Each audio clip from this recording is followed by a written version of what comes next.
वक्त हो रहा है चार का चौका का सीक्वेंस बता देती हूँ। हम सस्ता ऑप्शन लेंगे मानस जी से, एफएनओ सुपरस्टार के लिए चलेंगे रचना वैद्य जी के पास, चार्ट का चमत्कार श्रीकांत जी से और मिड कैप फंडा मयूरेश जी से लिया जाएगा। तो शुरुआत कीजिए मानस जी, आपका सस्ता ऑप्शन।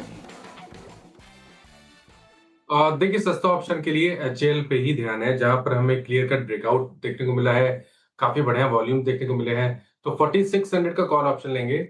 69 रुपीज पे ट्रेड हो रहा है, उसमें स्टॉप लॉस आपको 44 रुपीज का लगा के रखना है और ऊपर की तरफ 120 रुपए की टारगेट सेट करके चलना है। ओके, एचएल पे दिल आ गया है मानस जी का। 4600 की कॉल अभी भी पैनल में डिस्कस हुआ। श्रीकांत जी की कॉल भी रही 70 रुपए में स्ट्राइक मिल रही है 4600 की आपको। रचना जी, आपका एफएनओ सुपरस्टार। जी, I will also stay with the same segment. मैं बीडीएल पे जाऊंगी। बीडीएल में 1260 पे बैठे हुए हम फ्यूचर्स पे इसको हम लॉन्ग करेंगे। थोड़ा 1250 के नीचे ऐसा लगाना है। लेट्स कीप इट एट 1248 और यहाँ पे बीडीएल में करीब-करीब 1300 का नंबर पॉसिबल है अगर आप 2 से 3 दिन का इसको टाइम दे दें। डिफेंस और डिफेंस हैल अब बीडीएल आता हुआ, तो डिफेंस स्टॉक्स रेडार पर आ रहे हैं यहाँ पर। Interesting moves. श्रीकांत जी, आप बताइए आपका चार्ट का चमत्कार।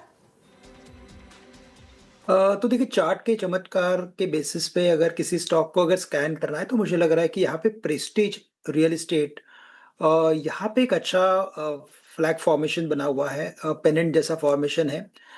स्टॉक 1690 1675 के करीब मल्टीपल टाइम सपोर्ट पे आया हुआ है और अभी ब्रेकआउट के फॉर्मेशन में कन्वर्ट हो रहा है। अगर इसके लॉन्ग टर्म चार्ट को भी देखते हैं तो उसमें भी एक टेक्निकल ब्रेकआउट बन रहा है। तो long term, medium term plus short term सभी टाइम फ्रेम में देखें तो इसमें एक अच्छा ब्रेकआउट बनेगा और ये स्टॉक कम से कम यहाँ से 1770 से लेकर 1800 तक के भी लेवल्स दिखा सकता है। तो करंट लेवल से प्रेस्टीज रियल एस्टेट को खरीदना चाहिए, शॉर्ट टर्म व्यू रखना चाहिए। 1670 का स्टॉप लॉस रखे और टारगेट्स रखे 1800 रुपए के। 1670 का अगर आप देखें स्टॉप लॉस रखिएगा। 1800 का लक्ष्य यहाँ पर है। मयूरेश जी के पास चलते हैं आज की मिड कैप फंडा कॉल के लिए। मयूरेश जी क्या पिक कर रहे हैं? आई थिंक स्किपर हमें काफी अच्छा लग रहा है। स्किपर एक पूरी प्रॉक्सी है पावर थीम की और power as a theme is something that we are continuing to like for a long long period of time.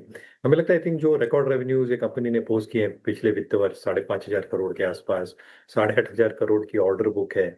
Margins में एक सिग्निफिकेंट इजाफा देखने मिला है 10.4%। रिटर्न रेशियो स्पेसिफिकली आरओई 15% के आसपास, 15% के आसपास पहुंच चुकी है और यहाँ पे एक बहुत बड़ा वैल्यू एक्रीशन का पे हो सकता है। जैसे ट्रांसमिशन लाइन के केपेक्स में, पावर ग्रिड के केपेक्स में एक सिग्निफिकेंट एक्रीशन देखने मिल सकती है। Power grid already enhanced it's capex requirements. ये जो काम करते हैं यूएचसीवी और हाई वोल्टेज सेगमेंट में 772 किलोवाट से लेके 1200 किलोवाट तक कहीं ना कहीं I think significant orders can come their way along with better margins, जिसकी वजह से जैसे एग्जीक्यूट कर पाएंगे on more consistent basis I think जो रिटर्न रेशियोज उसमें और सुधार देखने मिलेगा। इनका एक छोटा पॉलीमर का भी डिवीजन है जो स्किपर पाइप्स की जो आप ऐड देखते हैं 65,000 MTPA का, जो एक स्टेडी स्टेट ग्रोथ भी दे रहा है and tax as a good buffer in terms of a business strategy. तो हमें लगता है स्किपर, जिसके रेटिंग रैंकिंग हमें काफी पसंद आ रहे हैं मार्केट में, इंडिया में अच्छा विकल्प हो सकता है। क्लियर डिस्क्लेमर, ये स्टॉक हमारे मॉडल पोर्टफोलियोज में क्लाइंट का पास की पोजीशनिंग हो सकती है। स्किपर पसंद आ रहा है मयूरेश जी को। मिड कैप फंडा में स्टॉक अच्छा परफॉर्म कर रहा है, तो लंबी अवधि के नज़रिए से आप देखें। चार का चौका का रिकैप कर देती हूँ। 4 स्टॉक्स हमने डिस्कस किए सस्ता ऑप्शन के लिए। मानस जी ने सुझाया हैल, डिफेंस पैक में अच्छा मूव आता हुआ आपको 4600 की कॉल लेनी है। 120 रुपये की टारगेट, 44 रुपये का स्टॉपलेस लगाना है। एफएनओ सुपरस्टार के लिए रचना जी कह रही है भारत डायनेमिक्स की फ्यूचर्स में खरीदारी करेंगे। 1300 के टारगेट के लिए देखें उसे 1248 का स्टॉपलॉस लगाना है।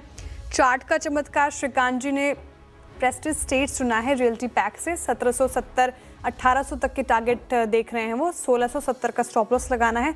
और आखिर में मिड कैप फंडा में मयूरेश जी ने सुझाया स्किपर, जो लंबी अवधि के नजरिए से पसंद आ रहा है।